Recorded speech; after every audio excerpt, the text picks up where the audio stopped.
Hello, everybody, and welcome to the first episode of the new Red Bull review. Well, it's going to be a big review. It's Chicago Fire versus Red Bulls. We don't want to really talk about it too much, but we're here to dissect everything from a different perspective to what you've seen so far. And joining me today is Luke. How are you, Luke? Well, I watched the highlights. I didn't stay up last night, and the highlights are bad enough. So, 100% agree. Yeah, it was not the best of watches, but look, we're going to be here to dissect everything, every game anyway. So might as well just get this on the road, run them intros.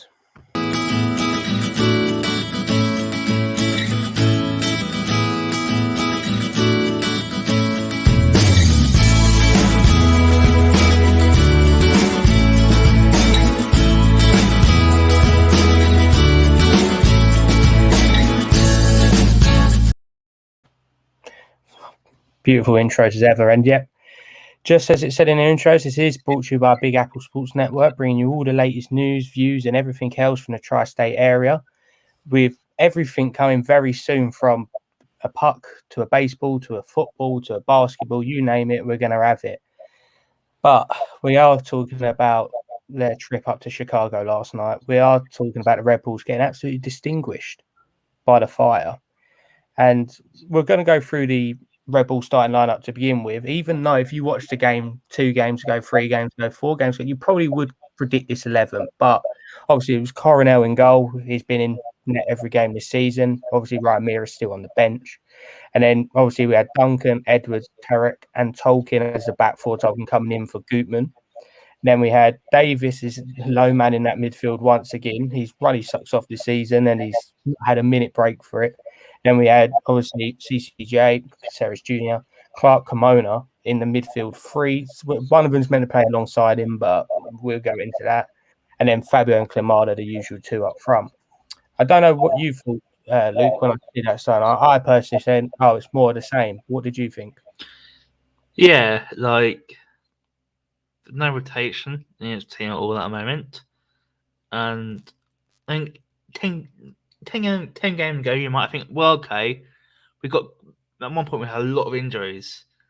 We've not got many injuries anymore. Like Roy was back yesterday on the bench. We've got a lot of players who came back now, and it's not a huge injury list anymore. And these players played game in, game out for a long time. And MLS is a very physical league. A lot of travel involved in MLS. Been a lot of road games lately. And it does kind of... Is it inexperience in Super, maybe? Inexperience in MLS, not realising this? Like never managed in America before. Maybe he doesn't understand it. Like, you think in European football, you travel by coach or plane, and you're not going to travel for more than most places. A regular trip would be at 3 hours. Chicago, I don't know how long is Chicago. Must be 5 hours. Easily. 6 hours down to Chicago on a train. Probably, I imagine they're going on a train. I don't think get a flight to Chicago.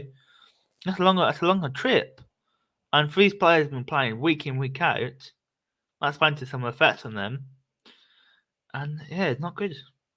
No, I definitely agree with you. And I think it's definitely clear and evident for every single Red Bull fan out there, and even Chicago Fire fans, that our team were lacking the energy at some points in the game and looked like they was lacking the legs to be running around. And I think one of the main people that I'd like to touch on doing that is Sean Davis in the middle. I know obviously there's a lot of people not his fans out there, but he's playing this lone centre midfield role where he's behind the attacking guys, just in front of the defence. And he does have to cover a lot of ground, and he's not had that much help this season. Yes, I'm definitely not saying that anyone's not doing their job, but obviously you've got Caceres Jr., Clark and Carmona. They're more going forward players under Struber, and they do leave him isolated, sadly. But he has been an absolute beast in that midfield. No matter when anyone says he's played every second he can, and it's going to take its toll. We've seen in the past when Sean Davis obviously coming more into the team when Dax was there or Felipe was there, Sasha Kleshton was there, that there was a rotation in that midfield. And especially if you're playing this style of football, you need to have people to come in for one game. Yes, he's club captain. I fully appreciate that. But even you look at Cole Duncan at right back, his style of play is up, down, up, down, up, down. So playing every single game, like a Saturday, then a Tuesday, or Sunday, then a Wednesday, takes their toll with these players. And okay, look at left back John Tolkien and Gutman. They can rotate. That's the perfect thing. What you need in other positions. But it seems like all these players are getting overworked at the moment, and rotation is what it's there for. You have 9 players on the bench, you have another 12 players in the squad, and you can think, all right, you can change them in and out. All right, maybe Fabio and Klamala is designated 2 strikers, fair enough, because even though obviously Barlow scored later on, but he's not the greatest player if he was going to play in the 90 minutes. But Carmona and Clark are teenagers, and people always say that you shouldn't be overworking young players. Okay, people say like Danny Roy hasn't been the best and he's just come back from injury, but it still should look at other people in the squads. Obviously, you got Drew Ewers, Frankie Ameyers that are not getting the starts. And it's not always the easiest thing when you come off the bench every week and try and make an impact. You need to start the game and get the ball rolling. And I don't know what you think, Luke, but do you think it's time that we did see a slight rotation from some of the main starters in the 11? I think we need to I was reading Twitter. Frankie Amai is very, very unhappy at the starting the playing time he's got. He's not got. I thought he'd be playing way more often. I was really excited when we got him. I thought he's going to be a fantastic player. He was playing at the park of Cincinnati, like best of that team by country mile. I thought this is going to be great. Very rarely playing at the moment.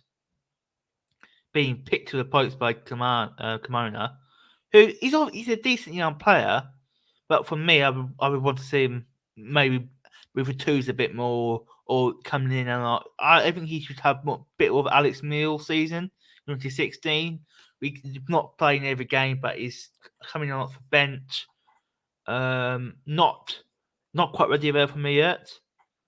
Caden Clark, he's looking so far apart from what he was before his operation. He did not seem to be on form at all at the moment. And you see, we had to ask the question, like Kevin Fairwell was saying, he could stay in next year.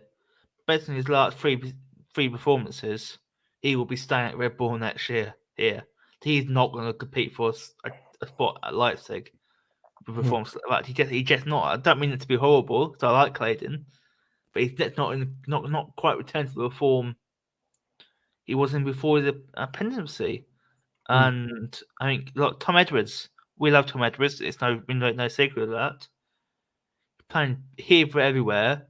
Played right back, centre backs, CDM.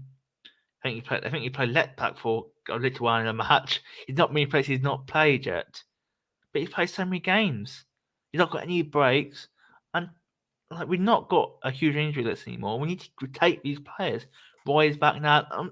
Question: what's the Egbo that do to get in his team? We haven't got a centre back really. You're playing Tarek and Edwards. What has Egbo got to do to get in his team?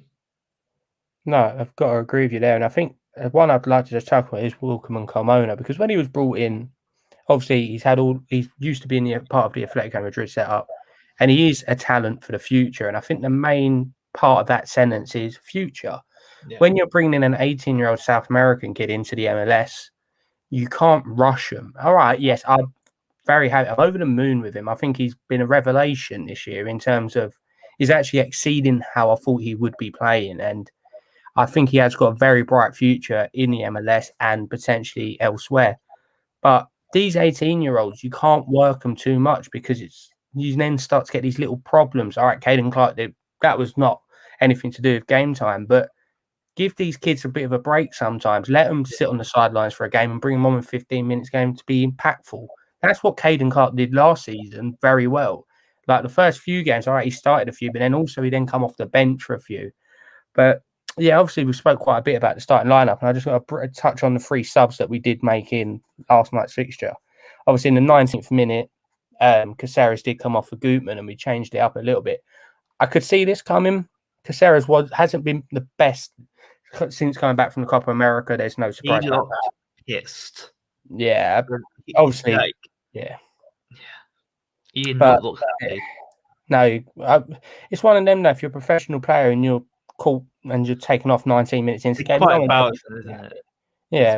It's not a great look. Oh no. Um, But obviously he was replaced by Gutman, and then Gutman went to left back, and Tolkien took up a more of a midfield role, which it worked, but it was kind of one of them that obviously he wanted to change something, and yeah, that's what he decided with. That was on the 19th minute, that one.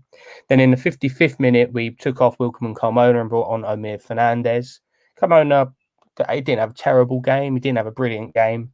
Omir Fernandez is another one of them that maybe deserves a few more minutes in the team. I'm quite happy to see him play. Hopefully, we might get a bit more in, maybe even a start soon, hopefully. But and then the last sub of the night was in the 74th minute, and it was Caden Clark off for the goal scorer.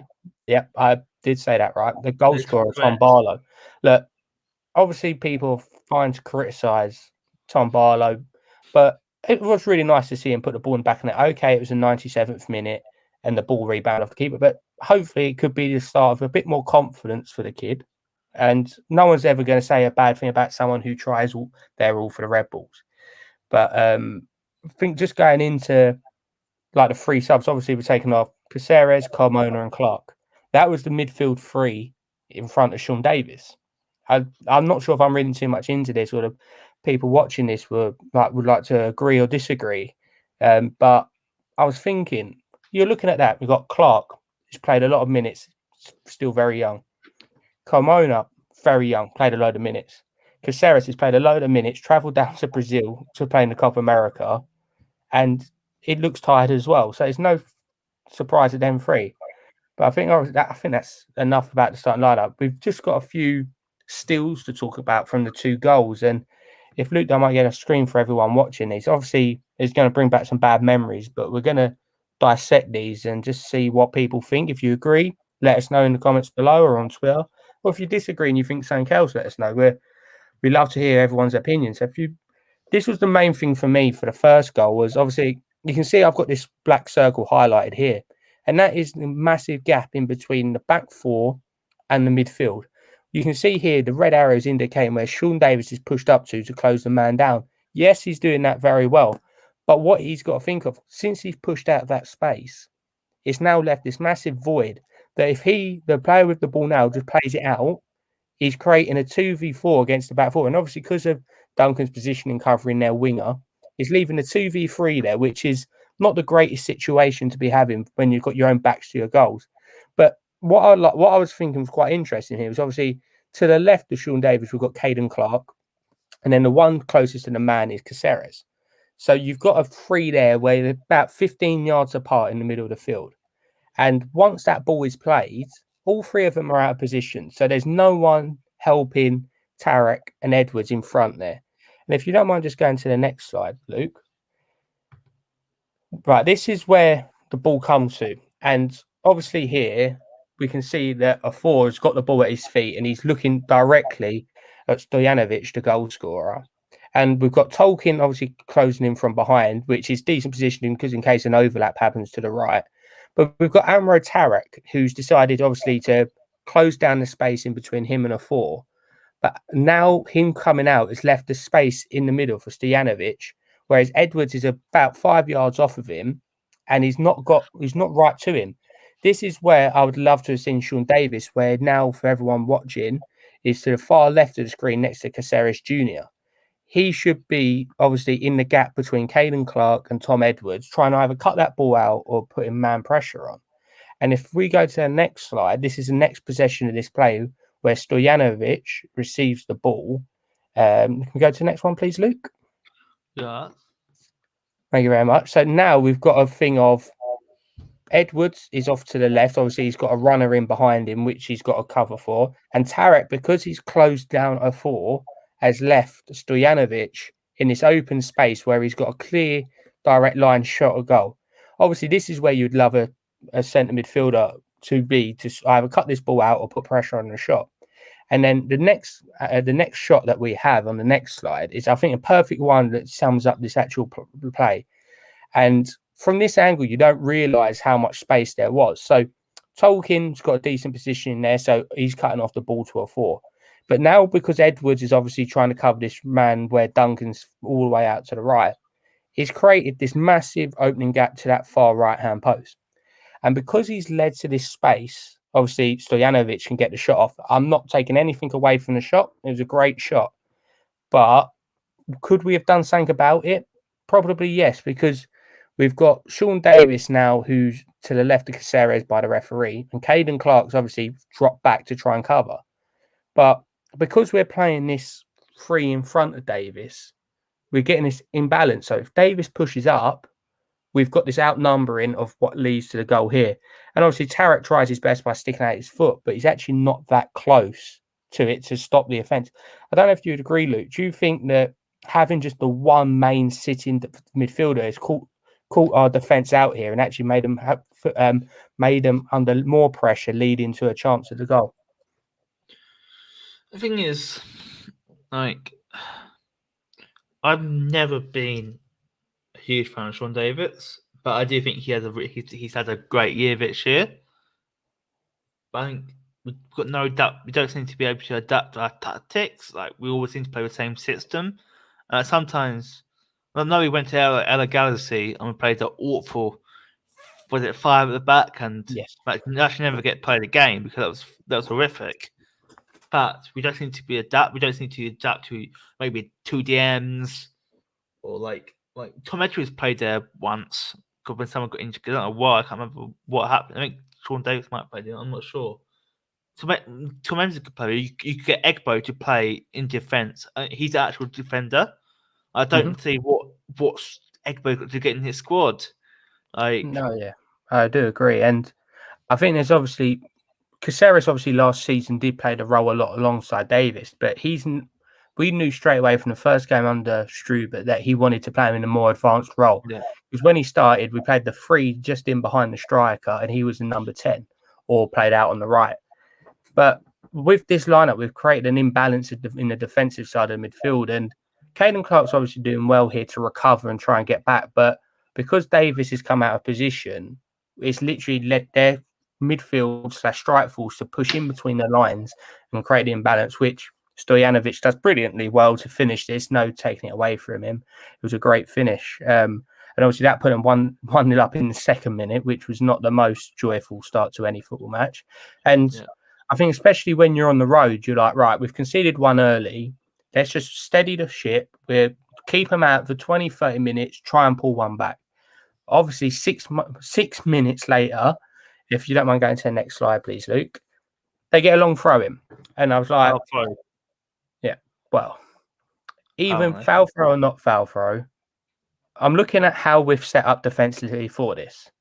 And every single thing here, bar one, I'm quite happy with. As you can see at the top left of the picture, for everyone watching, Stojanovic, who's just scored in the second minute, has created a nice bit of space where you can see Caceres has dropped in a bit deeper to come alongside the defender and created that empty space at the back. Okay, the ball still got to get to the back post. But if we're looking at this, we've got Tolkien obviously defending the front man with Caden Clark just next to him, with Tarek and Edwards very close together. So I'm looking at here thinking, right, let's just win this first ball. It's fine. If we go to the next slide, we'll see how this move starts to develop. Right, so the ball's in the air here, and I think this is a fabulous angle of what obviously they'll be looking at on the training ground today. But obviously, because of where Caceres is, he's now dropped 10 yards in front of Stojanovic, and where the ball's coming in from, obviously Coronel's got to go near post. But the one thing I'd like to pick up on here is if I was a manager after this game, I'd be shouting at Patrick Klimala. So Klimala is the man who's literally on the edge of the box by the referee, just to the left of his like the fire player. He can see everything unfolding here, and he should be telling the man, right? He should be shouting, "Caceres behind you, man on." And you can see now that Caceres is slowly moving backwards.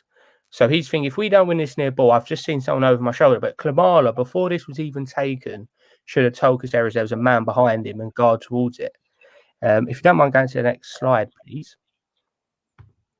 Right, so the ball has just been flicked on here, and what has happened now is Duncan and Tarek have literally gone for the same ball. Both have not made it, And we've got to a point now where the ball is going to go over Caceres' head and right to Stojanovic. However, what I would like to see here is obviously Tarek and Duncan, fair enough. But even Coronel here, if from a corner, the first thing a keeper does from a corner is sorts out the box and says, we've got a man here, man there, man here. Not at any point has someone told Caceres, by what we can see, that there is a man on for him to cover. And obviously that then leads to Stojanovic scoring in the 8th minute, which was another very bitter pill to swallow. But I think what Struber will see when looking back at this, that these goals are avoidable. And it's just little things at the moment that are not working or just a bit out of place, which lead to these goals. So obviously here we can see that Tarek and Duncan are underneath the ball. Most people are just looking towards it. We've got Edwards near a 4. And just over to the left of the 4 is Davis, and then obviously Caceres' back post, which does lead to the goal in the 8th minute. And then I don't know if you'd agree with me here, Luke, but when you're 2-0 down on the road to no one's saying Chicago Fire are the best team in the world, but any away game on the road in the MLS, you're 2-0 down in 10 minutes. It's a very bad sign. Yeah, it's a doghouse to get out of. Like winning on the road is ridiculously hard in MLS. It's no secret. Best teams in MLS struggle. And it could be, our home form could be the thing that saves our season. Oh, 100%. We've got quite a good home record. Our road record is abysmal. It is abysmal. And I was thinking back. So obviously, I don't want to depress people, but we actually won the Shield. It wasn't we didn't play them. We won the Shield in Chicago in 2015. I was thinking back to that team winning on the road, winning down in Chicago. What a lot of Red Bull teams struggle with. Chicago owned the series 29, 20, 21, I think. So Chicago do own the series, but that team could win in Chicago. We will turn you down in 10 minutes. So that's not. This team has not. Knowing this team has gone down a lot in even 2 years. It's not looking good. Yeah, and obviously, very last minute stages of the game. We'll touch on it anyway because I think it could be important for the rest of the season. Some people obviously will disagree with me. But in the 97 minutes, we win a free kick on the edge of the box. Tom Edwards hits a low, hard strike, which Shuttleworth parries to his left. And Tom Barlow was there to put the ball in the back of the net. So the game did finish 2-1. Sadly, obviously, we don't pick up any points in another road game, and it's another Eastern Conference game, like how this season is set up, that teams move further away. So as it stands, we're currently sitting in 9th. We have got a game in hand on Columbus Crew, but we are 5 points off of them at the moment, who are taking up the last playoff spot. That game on Columbus, is it the 16th of August, something like that? That is a huge game. Massive game. If they want to get in the playoffs, they need to beat the Crew. Yeah. Like, they're not going to get above 7th this season, I don't think. Which is ridiculous. They should like, for all the talk, but you were talking about how this team was so bad and all the injuries. The team was doing quite well. Not really until like the last couple of weeks. It's like a month or so. This team was just falling apart. It is absolutely capitulated. And to me, something's gone on because this team was nowhere near as bad as this. We went to Orlando, one of the best teams in the lot, and won. Like now we can't go to Chicago and win. Yeah, there's something going on. Yeah, I think it's very well round up, and obviously everyone knows we do our weekly podcast, which this week we're very lucky to be run by Gary Redmond, who we're going to be dissecting in a lot more information about the squad, the management, even the back office. We're going to go a deep dive into what we think is wrong, and it's actually more. We sometimes try and hold ourselves back from judgment, but it's got to a point where everyone is like, we're going to just be open about everything. And any people watching this have any questions for us that they would like us to talk to Gary about, or just to address in the podcast, please let us know on Twitter, Instagram, or in the comment section here. But I think obviously we've now got to look forward to Montreal the weekend. It's not going to be another easy game. It's a must-win game. I think every single game Every this single season is game going now to be is a match a win. must-win. And we will be bringing you another Red Bull review this Sunday after the Impact game, and hopefully it'll be a positive impact on our points and on the squad. But it's been a pleasure, but not a pleasure, if you know where I'm coming from, because we really look forward to bringing these reviews on a positive 3 points. But we're here no matter what it is, win, loss, or draw.